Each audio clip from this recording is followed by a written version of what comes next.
I'm Michelle Carney with IdeateTV here at Wondercon with Joe Gagnepain, founder of Lazarus Rising Games. Welcome. Hey, how's it going? We're super happy to be here. So first Wondercon for me, which is great. So we're really exciting. Yeah, we flew in from Boston.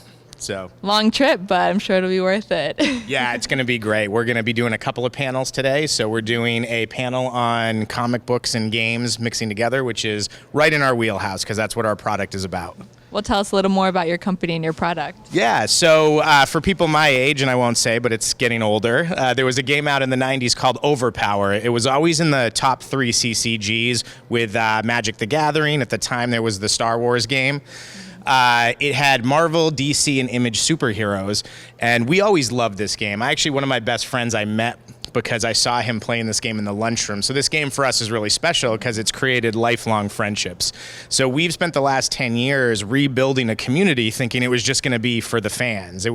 But the more we held tournaments, the more we get up to where we were having 35, 40 people showing up for tournaments from as far south as Oklahoma all the way up to Toronto, up the whole coast.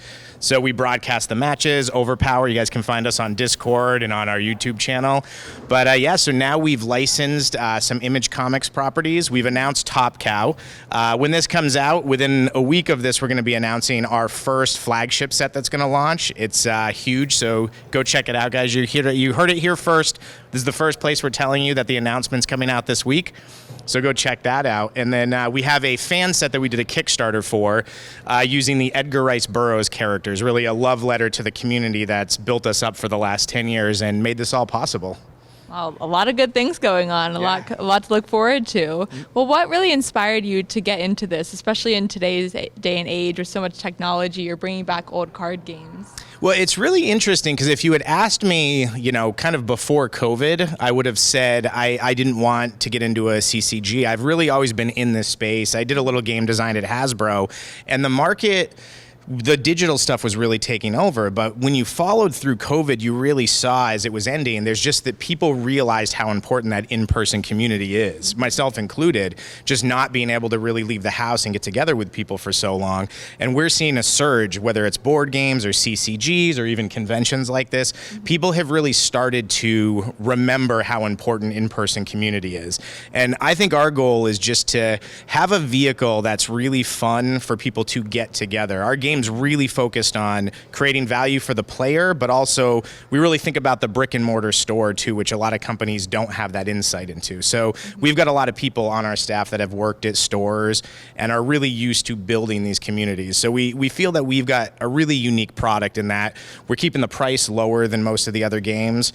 We're getting more cards per pack so people have more value, but we're really encouraging people to go to their brick and mortar stores with exclusives for those stores that players can get. So everything for us is about building this very positive, inclusive community where people can just go and get that togetherness that I think we all need in this day and age. Yeah, absolutely. It sounds like you have a really strong fan base, and I'm sure it's that combination of that connection and that sense of nostalgia that helps build that. I think it is. I think we try to do a really good job too, where we are a newer company. I think we do a really good job of trying to give players a little more agency. We're very active on our Discord. We interact with the players constantly. We discuss rules. We get a lot of feedback on tournaments, kind of gives people stuff ahead of time to get some feedback on, where we want to create the best experience that we can for the player.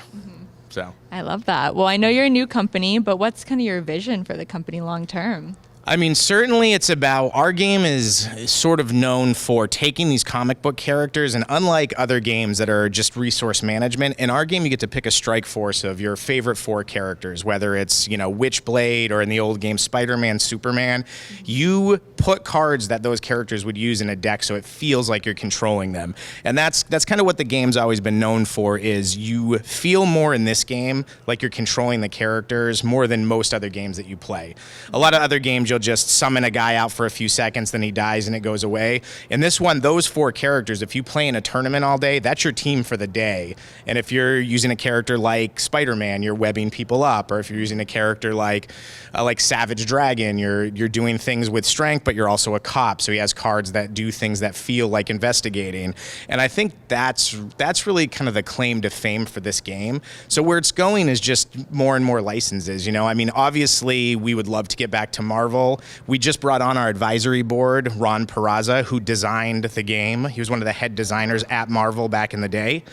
And we're just making a lot of inroads with people on this advisory board to try to get back to the bigger properties, because everybody who doesn't want to combine these characters, you know, who doesn't want to have, like, say, Wolverine fighting with Omni-Man or Lex Luthor. Like, our dream is to basically catch them all to steal from Pokemon. So Do you have a dream character or game that you'd like to bring back? Oh God, I mean, I grew up as a Marvel fan. I think to get to redesign Captain America or maybe Cyclops. I always liked the leader characters. So, but I mean, so many of them. Yeah, so we're excited about being able to design. So yeah, well, a lot to look forward to. Thank you so much for your time, and remind everyone, where can they find you? How can they follow you, get involved? Oh, absolutely.